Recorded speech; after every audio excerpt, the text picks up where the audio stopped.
Okay. अच्छा जी बच्चों, हमारे पास कंसिडर करें एक स्प्रिंग है और हम इस स्प्रिंग को एक पॉइंट से पकड़ के हम इस स्प्रिंग को बैकवर्ड फॉरवर्ड मूव करते हैं।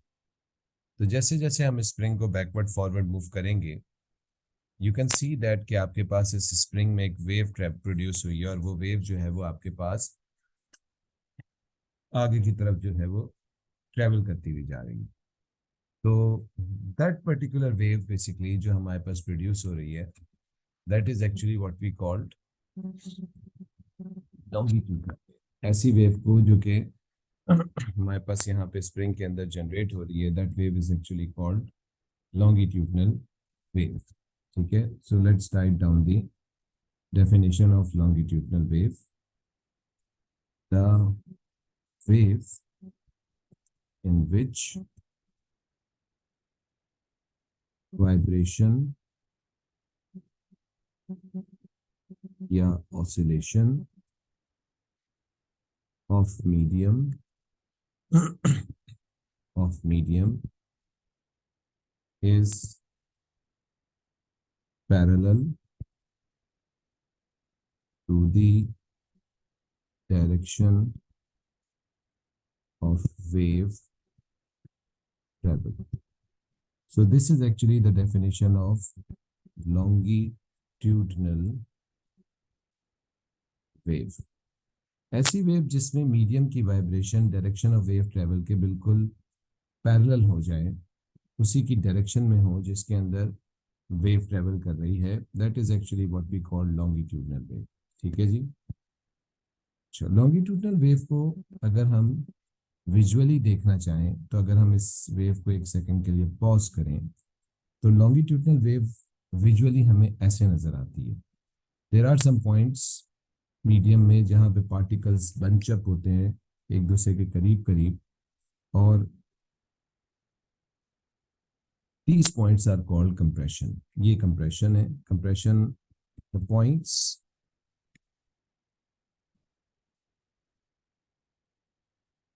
where medium particles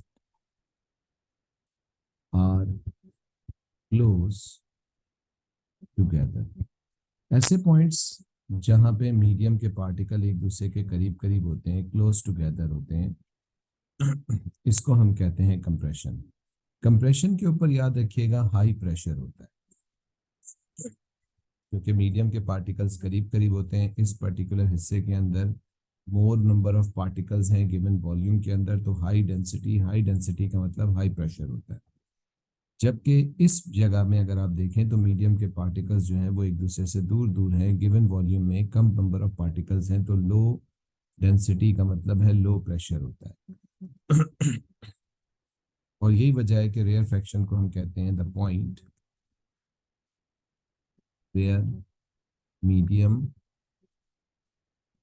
particles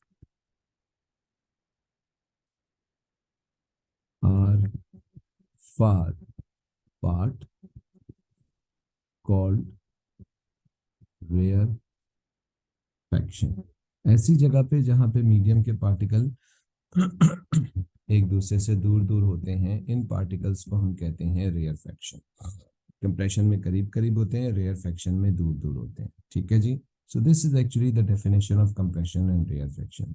What is the example of longitudinal wave? Longitudinal wave की सबसे कॉमन एग्जांपल है वेव इन स्प्रिंग्स।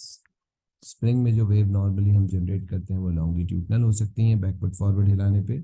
और साउंड वेव एक लॉन्गिट्यूडनल वेव है जिसको मीडियम की जरूरत होती है ट्रेवल करने के लिए। It's also mechanical wave.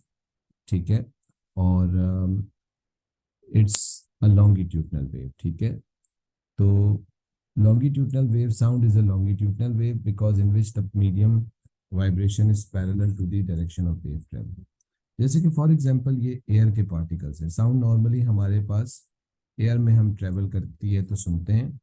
ये एयर के पार्टिकल्स हैं, एक दूसरे के करीब करीब हैं, लेकिन इस वक्त इस एयर में कोई साउंड नहीं है, नो साउंड। लेकिन जब हम इसमें बोलेंगे, हम साउंड को इंसिडेंट करते हैं, तो हम क्या नोटिस करते हैं कि कुछ जगह में एयर के पार्टिकल्स करीब करीब आते हैं, कुछ जगह दूर दूर हो जाते हैं, फिर कुछ जगह करीब करीब आते हैं, फिर कुछ जगह दूर दूर हो जाते हैं, फिर कुछ जगह पे करीब करीब आते हैं। तो यहाँ पे एयर के अंदर है साउंड मौजूद है, जिसकी वजह से कुछ पॉइंट पे कंप्रेशन, कुछ में rarefaction, compression, rarefaction, compression generate हुआ। ठीक है जी। कंप्रेशन पे मैंने जैसे कहा आपके पास हाई प्रेशर होता है, तो अगर हम इसका एक प्रेशर टाइम ग्राफ बनाएं कंप्रेशन और रेयरफेक्शन के लिए, और on X axis this is time, on Y axis it is pressure. तो ये प्रेशर टाइम ग्राफ है, वाई एक्सिस पे प्रेशर है। तो इसका जो प्रेशर टाइम ग्राफ आपके पास बनेगा, that graph will be something like this.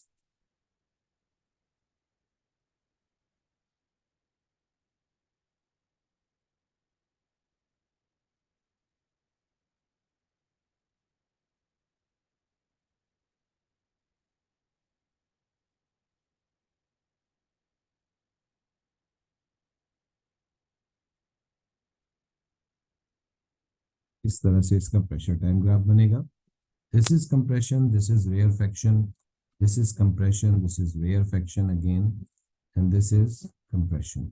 Okay, bye the वे ये जो डॉटेड लाइन है ये शो कर रही है एटमॉस्फेरिक प्रेशर को। This is atmospheric pressure. आपके पास जब हम बोलते हैं तो एयर का एक एटमॉस्फेरिक प्रेशर होता है सिंपल, और जब हम बात करते हैं तो हमारे बात करने की वजह से कंप्रेशन के ऊपर प्रेशर एटमॉस्फेरिक प्रेशर से थोड़ा सा बढ़ता है, और रेयरफेक्शन के ऊपर प्रेशर जो है वो एटमॉस्फेरिक प्रेशर से थोड़ा सा कम हो जाता है।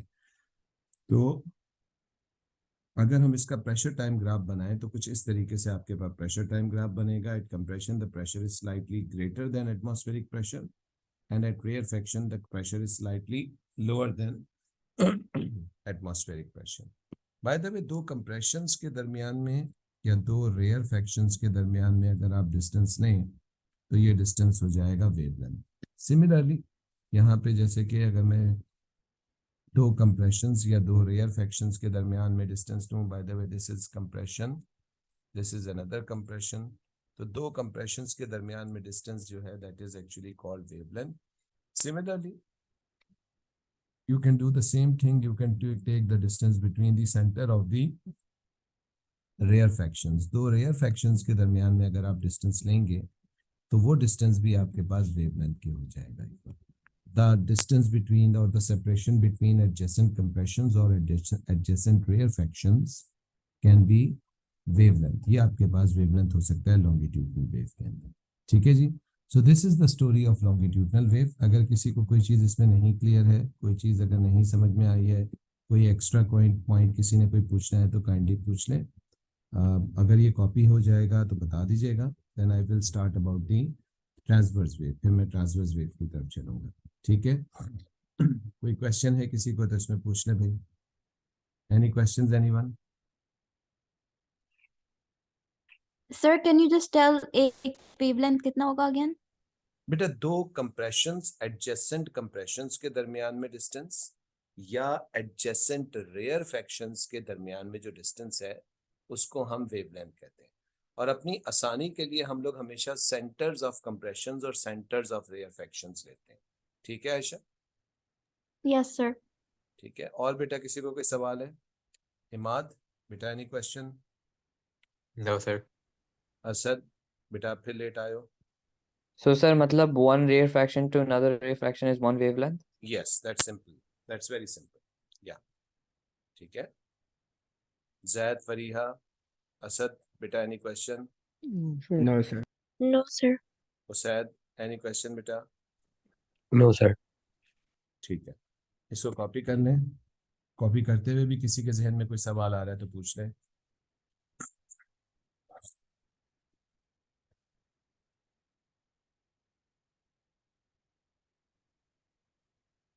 कॉपी हो जाए तो मुझे बता दीजिएगा। सर जो आपने नो साउंड वाली बनाया है उसका क्या मतलब हुआ? मतलब इस वक्त एयर के पार्टिकल्स आयशा एक डिस्टेंस के ऊपर, एक कॉमन डिस्टेंस के ऊपर है, सारे पार्टिकल्स हैं, देख रही हो। और जब हम साउंड भेजते हैं उसमें तो ये जो एयर के पार्टिकल्स एक ऑलमोस्ट इक्वल और नॉर्मल डिस्टेंस के ऊपर मौजूद थे, वो क्या हो जाते हैं कि कुछ पॉइंट्स पे करीब करीब आ जाते हैं और कुछ पॉइंट पे दूर दूर चले जाते हैं। तो जहां पे ये पार्टिकल्स करीब करीब आते हैं उसको हम कहते हैं कंप्रेशन, और जहां पे पार्टिकल्स एक दूसरे से थोड़े थोड़े दूर दूर हो जाते हैं उसको हम कहते हैं रेयरफेक्शन। ठीक है। और बेसिकली यस इसलिए सर। होता है क्योंकि प्रेशर के वेरिएशंस होते हैं आपके पास। जब हम बोलते हैं तो हवा में प्रेशर चेंज होता है, और उस प्रेशर चेंज की वजह से आपके पास जो है वो साउंड के वेरिएशंस जो है वो होते हैं, और उसकी वजह से फिर हम देखते हैं कि कुछ जगह पे आपके पास जो क्या नाम है इसका प्रेशर है वो एटमॉस्फेरिक प्रेशर से ज़्यादा होता है, और कुछ पॉइंट्स पे प्रेशर जो है वो एटमॉस कम हो जाता है। ठीक है। Yes sir.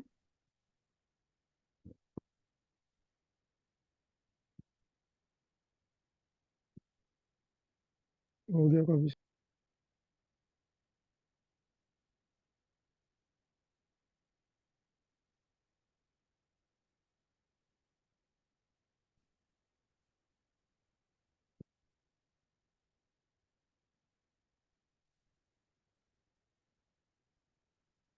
जी, डन एवरीवन।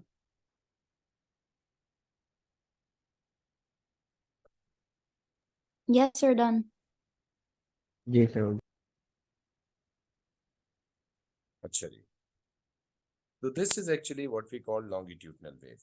शायद हो गया कॉपी आज फरीहा? गया। जी सर कॉपी हो गया। Yes sir. ठीक है। अच्छा जी, this is actually what we call longitudinal wave. अच्छा, अब अगर हम इस मीडियम को यहाँ से पकड़ के अप एंड डाउन मूव करना शुरू करते हैं, ठीक है, तो जब हम इसी मीडियम को अप एंड डाउन मूव करेंगे तो यहाँ पे देखें आपके पास एक और किस्म की वेव जो है वो जनरेट हो रही है, और इस वेव को हम कहते हैं ट्रांसवर्स वेव। ठीक है। अगर आप इस वक्त इस ट्रांसवर्स वेव को एक सेकंड के लिए पॉज करें, ठीक है, पहले तो हम ट्रांसवर्स वेव की बल्कि डेफिनेशन लिखते हैं। What is a transverse wave? Medium up and down travel कर रहा है, वेव इस तरीके से ट्रेवल कर रही है। This is medium, this is wave travel, और इन दोनों के दरमियान में एंगल कितना बन रहा है? 90 डिग्री का। तो यही आपके पास ट्रांसवर्स वेव की डेफिनेशन बनती है। ट्रांसवर्स वर्ड जो है एक्चुअली में मैथमेटिक्स में ट्रांसवर्सल से आया है, ठीक है, और वही चीज है ये transverse wave. The wave in which vibration, oscillation of medium is perpendicular to the direction of wave travel। तो ऐसी वेव जिसमें मीडियम के vibration direction of wave travel के परपेंडिकुलर होते हैं, 90 डिग्री के ऊपर होते हैं, उस वेव को हम कहते हैं transverse wave. Such wave is called transverse wave. अगर हम एक ट्रांसवर्स वेव को एक सेकंड के लिए पॉज करके देखें, एक इंस्टेंट पे पॉज करके देखें, तो एक इंस्टेंट पे जब हम इसको पॉज करके देखते हैं तो आपके पास कुछ पॉइंट्स जो हैं, मीडियम के कुछ पॉइंट्स जो हैं वो अपनी ओरिजिनल पोजीशन से ऊपर हैं, और कुछ पॉइंट्स जो हैं ये अपनी ओरिजिनल पोजीशन से, इक्विलिब्रियम पोजीशन से नीचे हैं। ठीक है, ये लेट्स से इसकी ओरिजिनल पोजीशन है।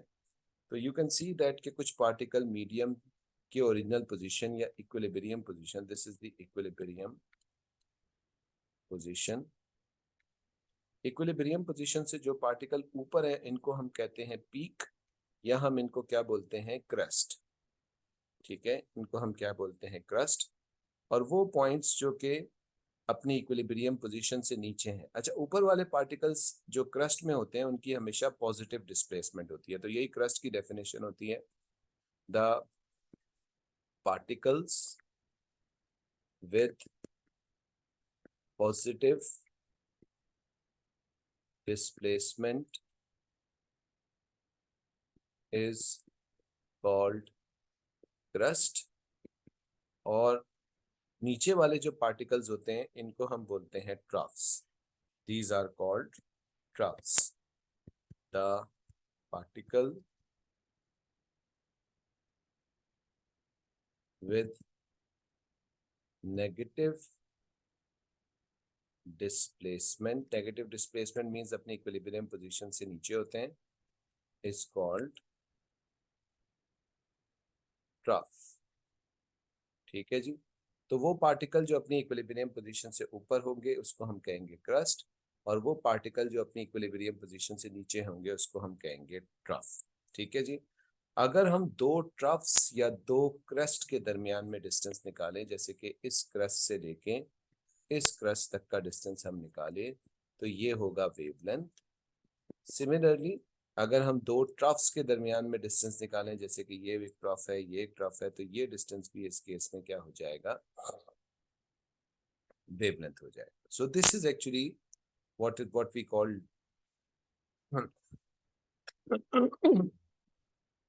Transverse wave.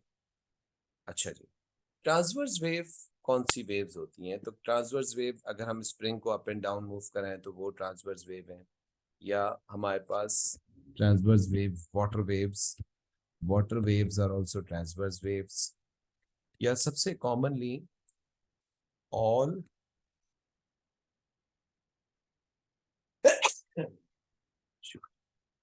electromagnetic waves are called transverse waves। तमाम इलेक्ट्रोमैग्नेटिक वेव्स जो हैं वो ट्रांसवर्स वेव होती हैं आपके पास। ठीक है, इलेक्ट्रोमैग्नेटिक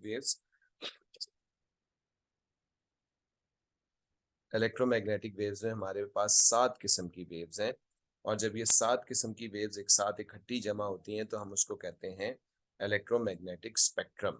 ठीक है, if the 7 waves are together that is called electromagnetic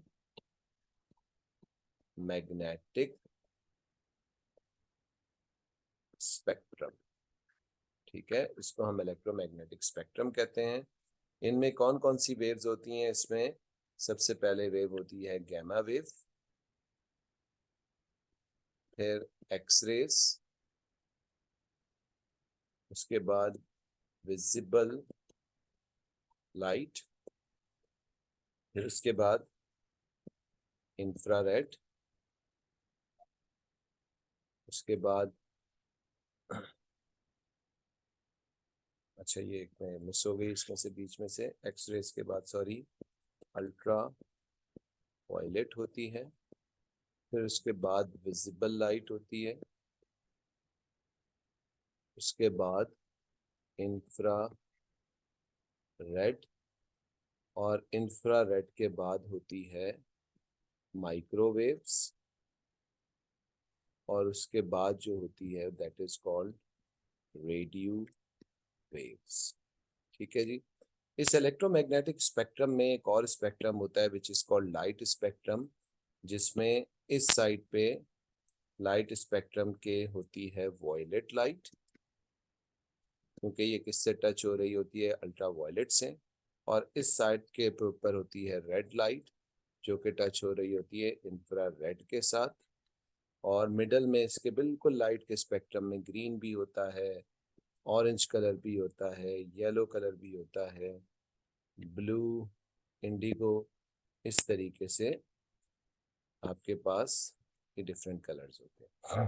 तो this is actually what we called electromagnetic spectrum. इन तमाम इलेक्ट्रोमैग्नेटिक वेव्स की सेम स्पीड इन वैक्यूम होती है, सेम स्पीड इन वैक्यूम। और कितनी स्पीड होती है वैक्यूम में इन सबकी? 3 × 10⁸ मीटर्स पर सेकेंड। ठीक है। अच्छा, लेकिन उसके बावजूद इन तमाम इलेक्ट्रोमैग्नेटिक वेव्स की वेवलेंथ और फ्रीक्वेंसी डिफरेंट होती है।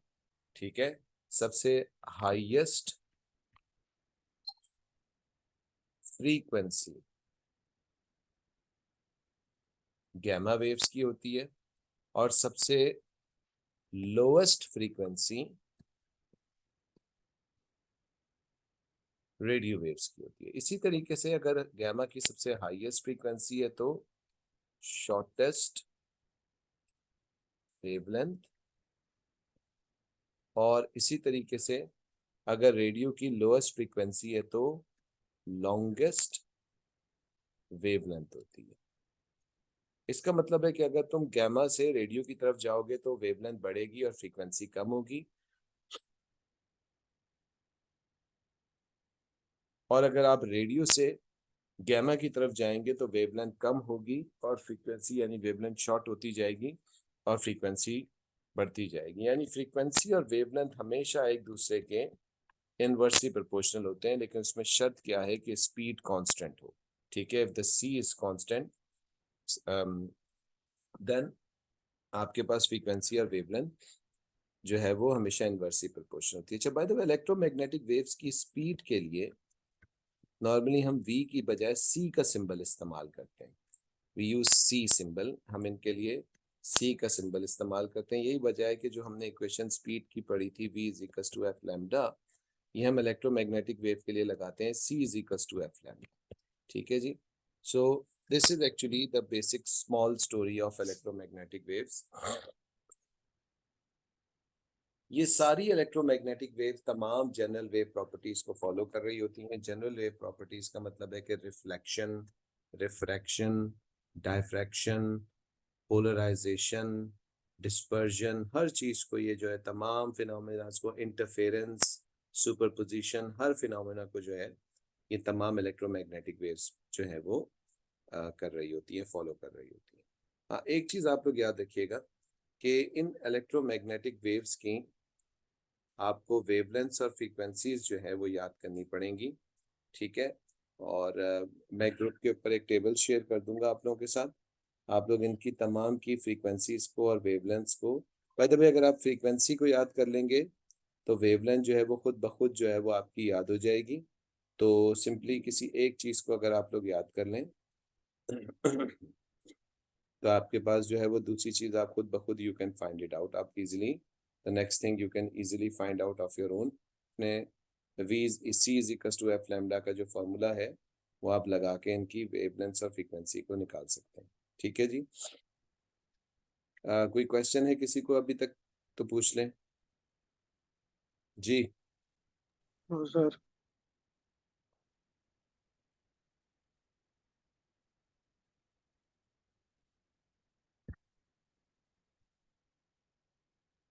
जी बच्चों, कोई क्वेश्चन?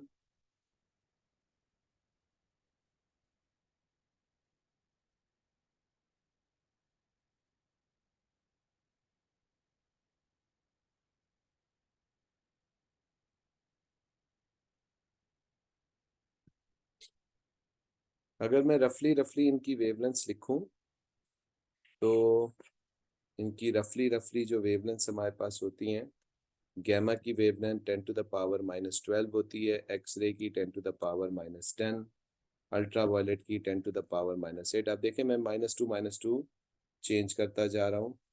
विजिबल लाइट की जो होती है वो थोड़ी सी डिफरेंट होती है, 10 टू द पावर -7 के ऑर्डर की होती है। उसके बाद इंफ्रारेड जो है वो 10 टू द पावर -5 के ऑर्डर की होती है। ठीक है, और इसके बाद माइक्रोवेव जो होती हैं वो 10 टू द पावर -2 के ऑर्डर की होती हैं, और radio waves approximately 10 to the power 2 तक के ऑर्डर की होती हैं। तो इस तरीके से इनकी वेवलेंथ्स जो है वो वेरी कर रही होती हैं तमाम इलेक्ट्रोमैग्नेटिक वेव्स की, and you can find out the frequency by using v is equals to F lambda. ये एस्टिमेशन में सवाल आता है आपके पास कि what is the estimated wavelength और द फ्रीक्वेंसी ऑफ दिस इस तरीके से सवाल पूछा जाता है। तो ये थोड़ा सा रफली याद कर लिएगा। 10 टू द पावर -12 से लेके 10 टू द पावर 2 तक के ऑर्डर की है। विजिबल लाइट तक 2 का डिक्रीज हो जाता है, विजिबल लाइट पे 1 का डिक्रीज होता है, उसके बाद दोबारा 2 और फिर माइक्रो और रेडियो की थोड़ी सी ऑकवर्ड सी होती हैं, थोड़ा थोड़ा 10 टू द पावर 3 का और 10 टू द पावर 4 का डिफरेंस इसमें आना शुरू हो जाता है। Radio by the way 10 to the power 1 भी हो सकती है, यानी 10 टू द पावर 3 का डिफरेंस भी इसके अंदर हो सकता है माइक्रो और रेडियो के अंदर। This is actually electromagnetic spectrum. कोई सवाल इसमें तो पूछ लें किसी को? Any question? Sir ji Javed. आपने बोला था कि speed in vacuum 3 to the power of 10 multiply by 8 sir, लेकिन ट्रांसवर्स वेव तो इलेक्ट्रोमैग्नेटिक वेव्स है, so they don't need a हाँ मीडियम, राइट? हाँ, तो मैंने यही बताया ना कि इनकी मीडियम वैक्यूम के अंदर इनकी speed 3 times 10 to the power 8 होती है। तो अच्छा मैं तुम्हारा सवाल नहीं समझा, तुम मुझे अपना सवाल रिपीट करके बताओ, या मैं जो समझाऊं मैं समझा दूं तुम्हें। जी सर। देखो, तमाम इलेक्ट्रोमैग्नेटिक वेव्स जो होती हैं इनको मीडियम की जरूरत नहीं होती ट्रैवल करने की, ठीक है। लेकिन ये मतलब नहीं है कि मीडियम होगा तो ये ट्रैवल नहीं कर सकेंगी। मीडियम होता है तब भी ये ट्रैवल करती हैं, सही है।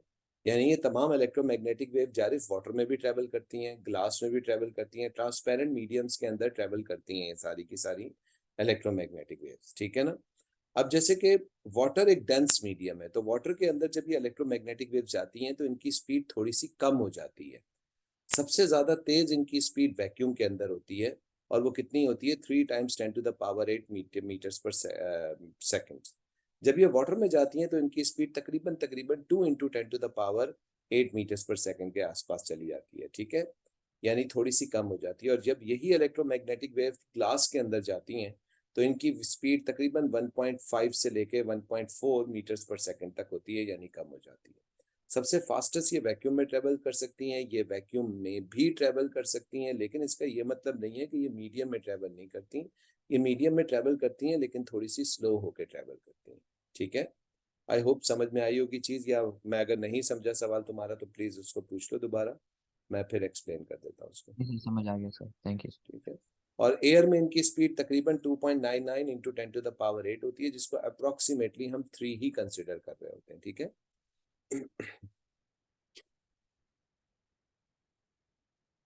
मैकेनिकल वेव्स के लिए उल्टा होता है। मैकेनिकल वेव जितना डेंस मीडियम होता है उतनी उनकी स्पीड ज्यादा होती है। जैसे कि साउंड एक मैकेनिकल वेव है, तो साउंड की स्पीड मैकेनिकल वेव में ज्यादा, मीडियम में, डेंस मीडियम में ज्यादा होती है, और जो हल्का मीडियम होता है उसमें कम होती है। और वैक्यूम में फिर वो साउंड ट्रेवल नहीं करती, ठीक है ना। तो this is actually mechanical wave. Mechanical wave के लिए भी बताता हूँ what is a mechanical wave, definition पूछ ली जा सकती है उसकी। तो यहाँ पे स्पीड जो है इलेक्ट्रोमैग्नेटिक वेव्स के लिए, इलेक्ट्रोमैग्नेटिक वेव्स के लिए स्पीड ऑफ द वेव जो है वो इनवर्सली प्रोपोर्शनल होती है डेंसिटी ऑफ मीडियम। यानी जितना ज्यादा मीडियम डेंस होगा स्पीड उतनी डिक्रीज होती जाती है। ये इलेक्ट्रोमैग्नेटिक वेव के लिए थ्योरी चलती है, ठीक है जी। और किसी को कोई सवाल? इमाद बेटा कोई क्वेश्चन है? असद? नो बरी- सर। नहीं सर, कोई क्वेश्चन नहीं। बेटा उसैद कोई सवाल है? आयशा? No sir. नो सैद सर। कोई सवाल है बेटा? No sir. ठीक है, ये कॉपी हो गया सारा?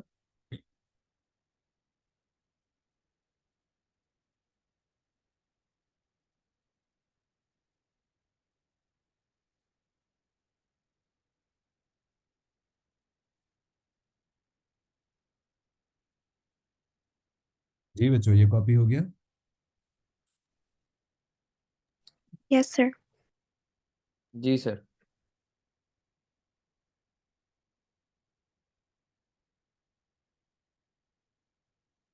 Imad, Usaid, Ayesha? Yes sir, copy हो गया। Yes sir. असद कॉपी हुआ बेटा? जी सर। इमाद हो गया कॉपी? फरीहा? जी सर। G, sir. अच्छा जी, अब हम चलते हैं एक छोटी सी और डेफिनेशन को पढ़ लेते हैं, जिसको हम कहते हैं मैकेनिकल वेव। मैकेनिकल वेव क्या होती है? छोटे छोटे छोटे छोटे पॉइंट्स हैं, इनको हम डिस्कस करते जाते हैं। मैकेनिकल वेव्स, ठीक है जी।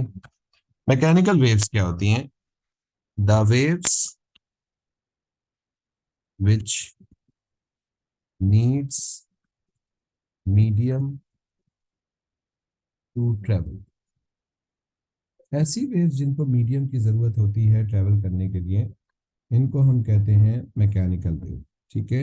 इनकी एग्जांपल है जैसे कि साउंड वेव या साइस्मिक वेव। साइस्मिक वेव जैसे कि जलजले की वेव, जैसे अभी तुर्की में जैसे एक जलजला आया और सीरिया में भी आया है, तो वो जो वेव्स हैं these are called seismic waves, और उनको भी मीडियम की ज़रूरत पड़ती है ट्रैवलिंग के लिए, ठीक है जी।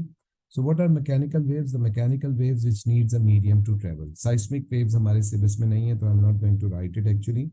हमारे सिलेबस में साउंड वेव्स का जिक्र है, तो साउंड के बारे में हम बात कर लेते हैं कि उसको मीडियम की जरूरत होती है। हाँ, ये याद रखिएगा कि जितना डेंस मीडियम होगा साउंड की स्पीड उतनी ज्यादा होगी। यानी मैकेनिकल वेव की जो स्पीड होती है, ये मैकेनिकल के लिए बात कर रहा हूँ, स्पीड जो होती है that is directly proportional to density of medium. Medium की डेंसिटी के डायरेक्टली प्रोपोर्शनल होती है, ठीक है।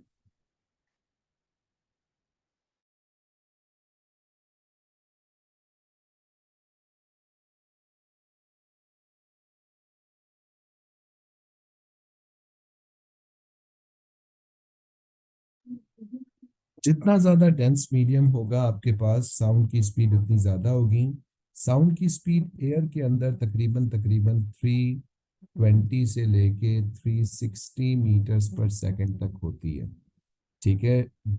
वाटर के अंदर क्योंकि थोड़ा डेंस मीडियम आता है, तो इसकी स्पीड तकरीबन आपके पास 1500 से लेके 3000 मीटर्स पर सेकंड तक चली जाती है।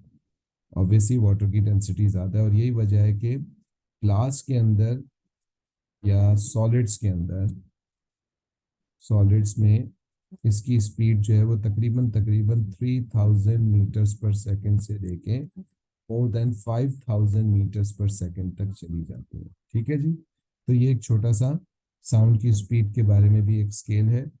और साउंड की जो वेवलेंथ होती है वो तकरीबन आपके पास मीटर्स में होती है, 1 मीटर, 1.5 मीटर, ठीक है। तो साउंड की जो वेवलेंथ का ऑर्डर है, वेवलेंथ ऑफ साउंड, इसका जो ऑर्डर है वो 10 टू द पावर 0 से लेके 10 टू द पावर 1 मीटर्स तक चली जाती है। 1 से 10 मीटर तक की साउंड हो सकती है, ठीक है जी।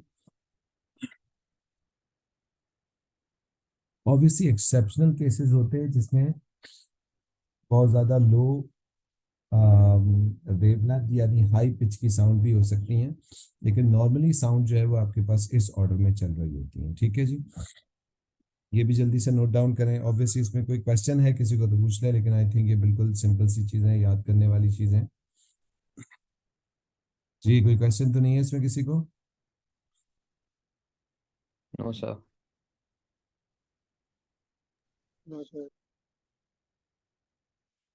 ये हो गया कॉपी तो बताइएगा, मैं आगे चलूँ फिर।